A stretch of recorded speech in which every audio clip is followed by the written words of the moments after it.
Ozzy Osbourne's final farewell. Birmingham funeral procession details. Plans for Ozzy Osbourne's funeral procession unveiled. In a heartfelt tribute to a rock legend, Ozzy Osbourne will be honored with a funeral in his beloved hometown of Birmingham, England, on Wednesday, July 30th. This event is not just a private farewell. It will begin with a public funeral procession that will wind through the very streets where the iconic singer spent his formative years. The procession will notably pass by the Black Sabbath Bridge and Bench, a site where countless fans have gathered to leave messages and flowers in memory of the trailblazing heavy metal artist. It was crucial for the city to ensure a respectful and dignified tribute before the private family ceremony, stated Lord Mayor Zafar Iqbal, as reported by The Guardian. We understand the significance of this moment for his fans. Adding to the emotional atmosphere, the local brass band, Boston Brass, will accompany the procession. Reports suggest that surviving members of Black Sabbath are also expected to participate in this poignant farewell. For fans unable to attend in person, NME has confirmed that the procession will be streamed live, allowing viewers worldwide to witness this historic moment. The procession is set to commence at 1 p.m. BST, 8 a.m. EST, and fans can tune in via the live stream of the Black Sabbath Bench. Tragically, Osbourne passed away on July 22nd at the age of 76. His family expressed their sorrow in a statement saying, "It is with profound sadness that we announce the passing of our beloved Ozzy Osbourne this morning. He was surrounded by family and love. We kindly ask for privacy during this difficult time. With love, Sharon, Jack, Kelly, Amy, and Lewis." The Prince of Darkness left us less than 3 weeks after delivering his final performance at the Back to the Beginning concert, where he showcased a 5-song solo set, followed by a 4-song set with the original Black Sabbath lineup, which had not performed together since 2005. The all-day event featured other legendary acts, including Metallica, Guns N' Roses, Slayer, Pantera, and Anthrax. In the wake of his passing, tributes have poured in from fellow musicians and friends. Elton John, a close friend and collaborator, remarked, "He was a dear friend and a monumental figure in rock history, a true legend. He was also one of the funniest people I've ever known. I will miss him dearly. My heartfelt condolences go out to Sharon and the family." Members of Black Sabbath also shared their grief. Tony Iommi expressed disbelief at the loss, stating, "I just can't believe it. My dear friend Ozzy has passed away only weeks after our show at Villa Park. It's such heartbreaking news that I can hardly find the words. There will never be another like him. Geezer, Bill, and I have lost our brother. My thoughts are with Sharon and the entire Osbourne family. Rest in peace, Oz." Reflecting on Ozzy Osbourne's legacy, from his time with Black Sabbath to his illustrious solo career, Ozzy Osbourne has solidified his status as one of the most iconic frontmen in hard rock history.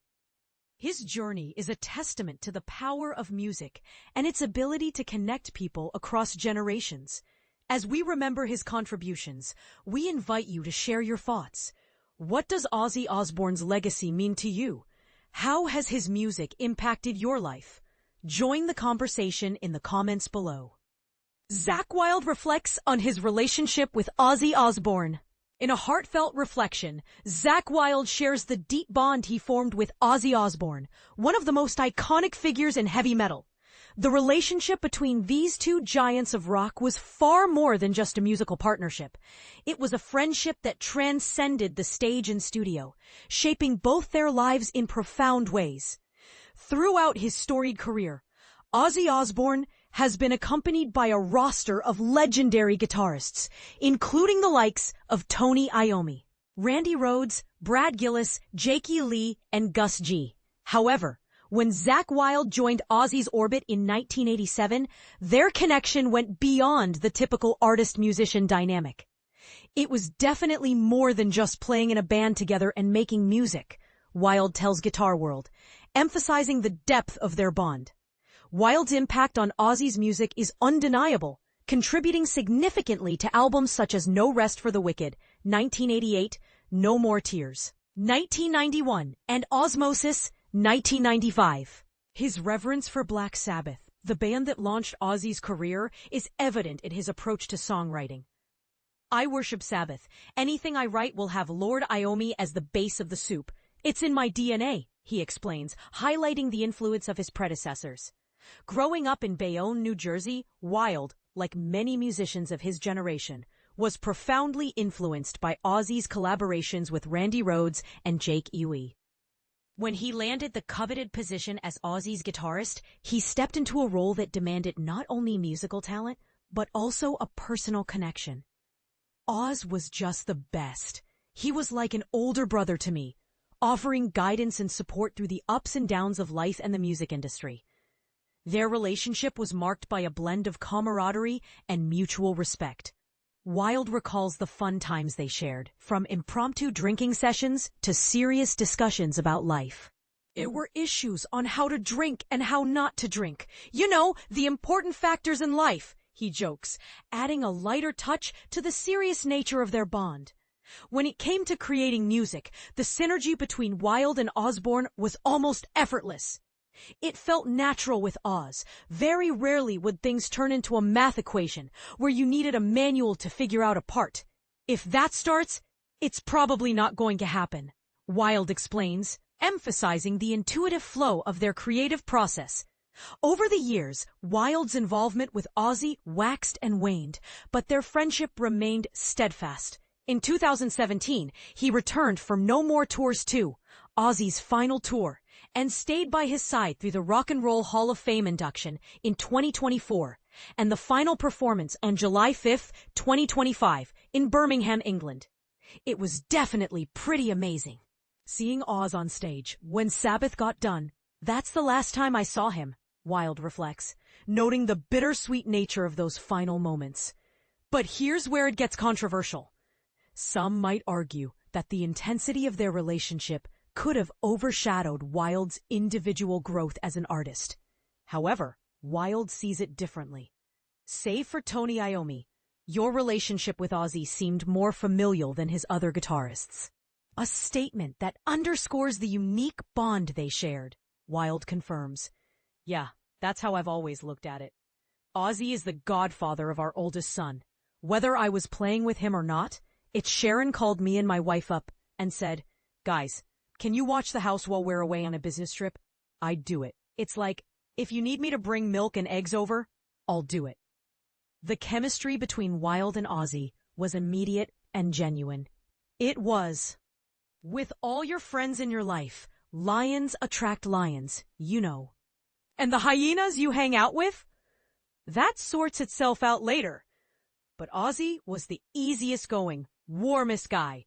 He was so easy to get along with, Wylde shares, painting a picture of a man who was not just a rock star, but a genuine friend. And this is the part most people miss. When asked why Ozzy chose him to fill the shoes of legends like Randy Rhoads and Jake Ely, Wylde offers a humorous yet insightful response. Because I went light on the Colemans. Forget the guitar playing. The way I made ham sandwiches was amazing. My ham sandwiches with Colemans are on par with Randy and Jake's greatness on guitar. But beneath the jest lies a deeper truth. The right fit in a band is about more than just talent. It's about chemistry and trust. Recording No Rest for the Wicked was a formative experience for Wylde. Back then, it was a different thing than it is now. Later, I'd be like, "Oz, I'll just record a bunch of stuff and you do whatever you like." It was like me lining up a bunch of beers and saying, "This is a stout, this is a pale ale, this is a cider. Tell me what you like." And then we'd all get blasted. Oz would be like, "Zackie, I like all of them." This collaborative spirit continued through No More Tears, where the call and response style, reminiscent of Warpank's, became a hallmark of their sound. Fans often hold No More Tears in high regard, comparing it to classics like Blizzard of Oz and Diary of a Madman. Wylde appreciates the sentiment, but emphasizes the evolutionary nature of music. It's like a bodybuilder. you can bench 500 pounds, but to get there, you did 250 pounds, 300 pounds, 350 pounds, and 400 pounds. Through those lifts and workouts, you got to the 500 club, he explains, drawing a parallel to the growth and development of a band.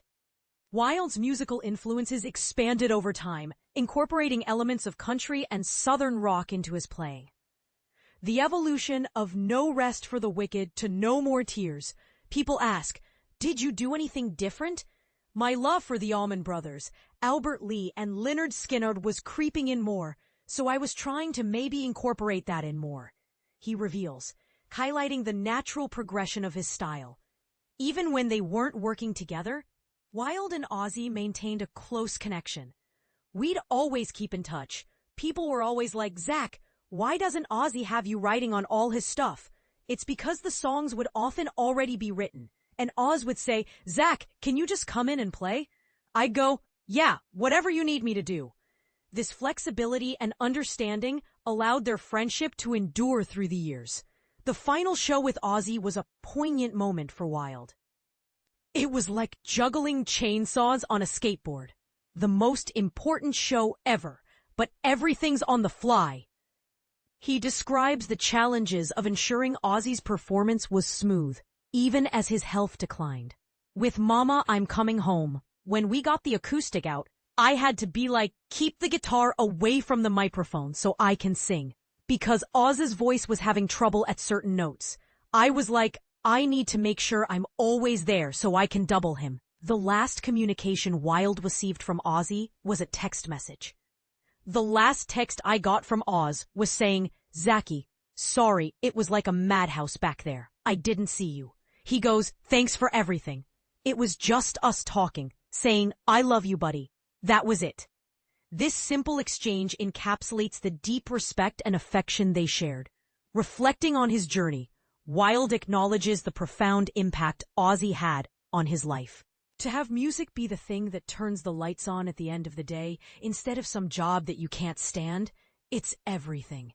Everything revolves around playing and music. If I didn't have Oz, without a doubt, I'd continue playing. But it's how Ozzy would say what the Beatles did for him, you know? What he gave me with Sabbath, and then with Randy and Jake? It's a beacon of light. It gives you purpose. So even if I hadn't played with him, he gave me purpose to be a musician. And without a doubt, that'll always be with me. What do you think about the unique bond between Ozzy and Zakk? Share your thoughts in the comments below.